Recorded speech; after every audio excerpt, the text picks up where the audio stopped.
Hi guys, Lucy aka the Watchbox Diaries here with another review for you.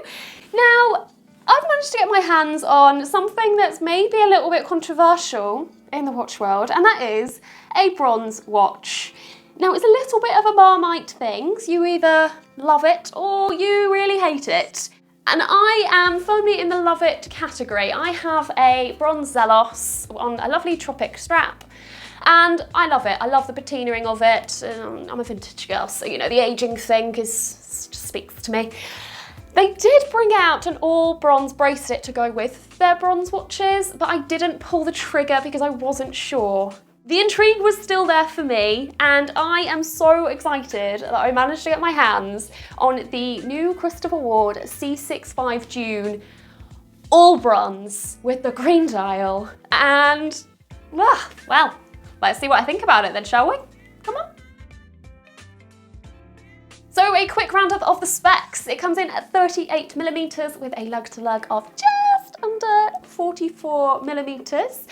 And this one is practically dainty compared to the Grand Seiko that I reviewed last week. If you haven't checked out that video, go and watch it after this one. And this comes in at 11.9mm thick, so quite a nice streamlined piece. It has 150 meters of water resistance, which is pretty much perfect for everything most people want to do. Although it does say on the dial, and you guys know how much I love having specs on the dial, although a lot of the time I know I can't really avoid that. As with quite a few of their watches, it uses the Sellita SW200 movement. This one has a date function, as you can see, and they retail for £1,290 British pounds if you want the whole bronze package, but if you would prefer it on the strap, it comes in at £985. As previously mentioned, I am a fan of a bronze watch, so that's an automatic tick from me. This one is a little bit on the lighter side of bronze, say to the Tudor bronze watch, for example, but it's not necessarily a bad thing, just more of a statement. The light catcher case is quite interesting. It's curvaceous, it has lovely soft lines, but it also manages to be dynamic enough that it does catch the light. That's probably why it's called the light catcher, you see. This watch comes with a micro adjust and it is super easy to use. You do have to take it off your wrist to use it, but you don't have to carry around silly tools when you're out and about. I love me some lume, even though I do nothing that really requires lume, but these big pips on the dial just make it so clear, so that, you know, the hands are clear, the pips are clear. It's so legible, whether it's the daytime or the nighttime, and that is automatically like a big tick for me. Now, although the fact that it's bronze did feature in my likes, it's also going to feature in my gripes for the same reason, and that is that it is quite a light bronze, and I'm not sure on the copper content of it, but it may not be to everyone's taste in terms of tone. Now, if this watch is not going to be your daily wearer, make sure you've got a watch winder, or be prepared to wind it on and set it every time you put it on, because it does only come with 38 hours of power reserve. I'm not sure whether this is just because it is the press piece that I have got my hands on, but the clasp is pretty stiff to sort of press down. You do need to put a little force into it to clip it in together. If you have this watch and you have the same problem, let me know. Otherwise, I'm just going to put it down to the fact that it is the sample watch.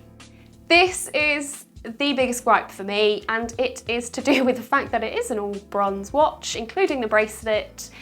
When it's just the case, splash marks, watermarks, they don't look bad. When it's the full thing and then it's the full bracelet and you're washing your hands a couple times a day and you're splashing a lot of water on your wrist, it's gonna leave some marks. So just be prepared for that and accepting of it, or have a continuous supply of lemons in the house.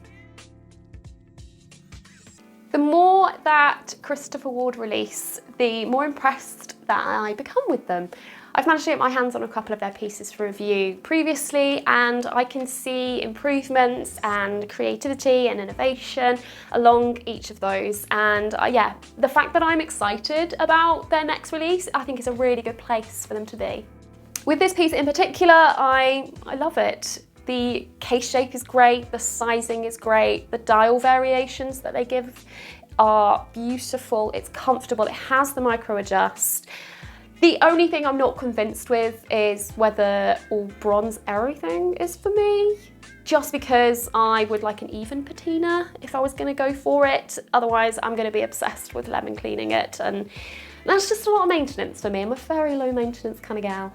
If all bronze everything isn't for you either, it does come on a strap as well, which would be ideal. And also, if bronze isn't for you, they provide it in steel. So the fact that they've provided so many different options, I think is really good, because then there's almost something for everybody.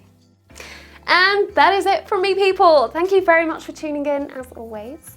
Now, as I mentioned in the beginning, bronze is very Marmite, so let me know your thoughts on this watch, on bronze, down in the comments section below. And if you could help a girl out with those algorithm gremlins, that would be awesome. Make sure you've liked and subscribed to the channel. And if you want to hear more of my horological ramblings, make sure you turn on that little bell, and YouTube will do its thing with notifications. But until then, bye.